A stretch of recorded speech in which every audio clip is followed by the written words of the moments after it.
Hi guys, welcome to our channel. I'm Brad. And I'm Yani, and this is Our Our two Two cents. Cents. In today's video, we will be unboxing one of our recent purchases from Chanel, the Chanel Chance Eau Tendre Eau de Parfum. And with this unboxing comes our review as well of the said perfume.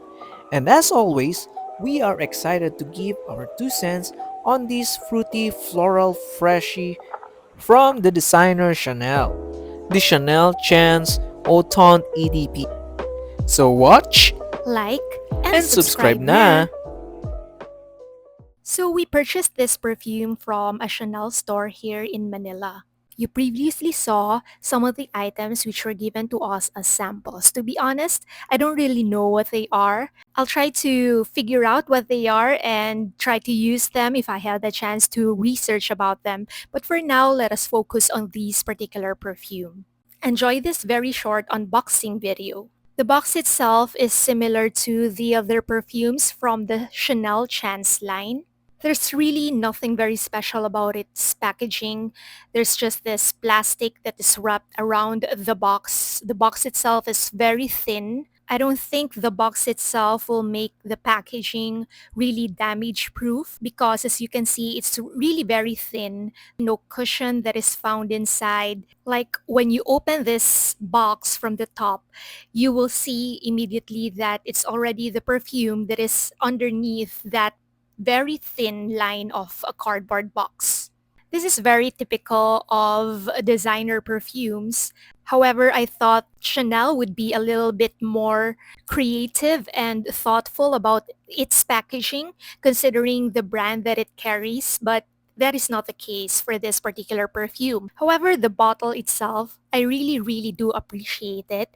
It feels so heavy, probably because of the content of it, but I also would like to attribute it to the weight of the bottle itself and also the cap, because in our previous review of YSL Libre Le Parfum, I noted that that particular bottle was not very heavy in itself, even though you would notice that YSL's Libre Le Parfum does have a metallic portion which contains the logo of YSL, which I thought would have made that bottle a little bit heavier. But it is the case for this particular bottle of perfume. It feels heavy, and we did drop this perfume once already, but it didn't break. So I think that makes this particular bottle really heavy duty and really damage proof in that sense. Let's proceed with the notes listed on Fragrantica. On top notes, we have quince and grapefruit. On the middle notes, we have rose and jasmine. And on the base notes, we have white musk. It's a pretty simple perfume, so to speak. It smells fresh, clean, floral, a little bit of fruity. The very first thing that came into my mind when I first smelled this perfume was Marc Jacobs Daisy. If you have had the chance to smell Marc Jacobs Daisy, this perfume is pretty similar to it. And even on Fragrantica, the users are saying that this smells a lot like Daisy. The opening is really very fruity, citrusy for me.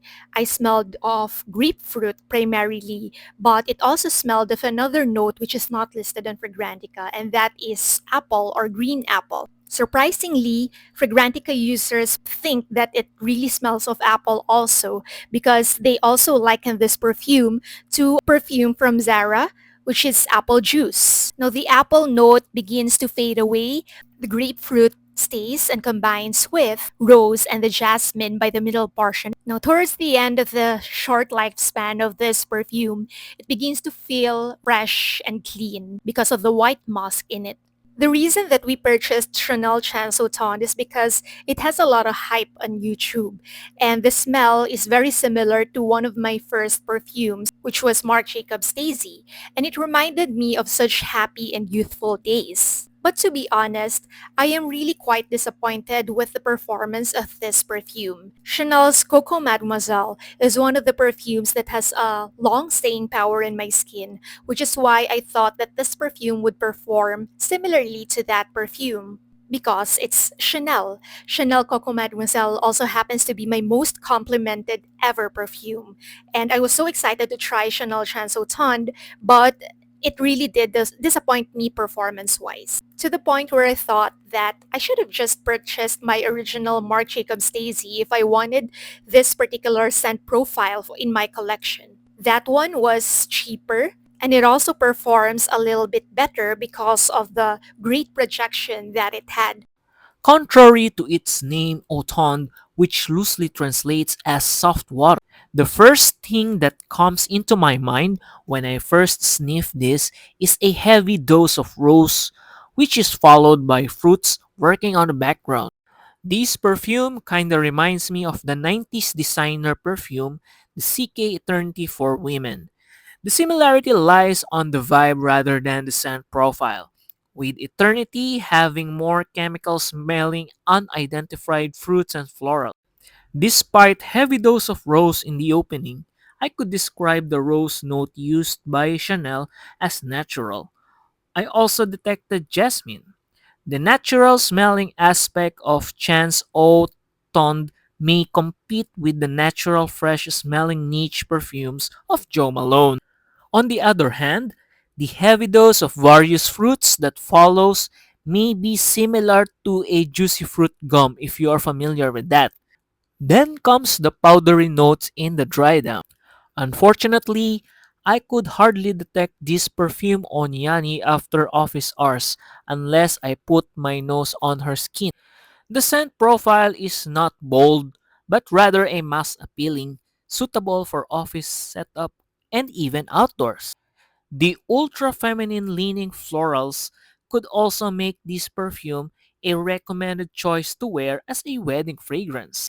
In my opinion, the natural smelling rose and jasmine provide a rich and expensive vibe, but somehow short of being included in the Chanel's less sous de Chanel and less exclusive de Chanel lines. But all in all, this perfume is recommended if you are focusing on the scent profile rather than the performance. That concludes our perfume review of the day. If you liked this video, please consider subscribing to our channel and don't forget to follow us on our Instagram account. So see you on our next video. Bye Bye guys! guys!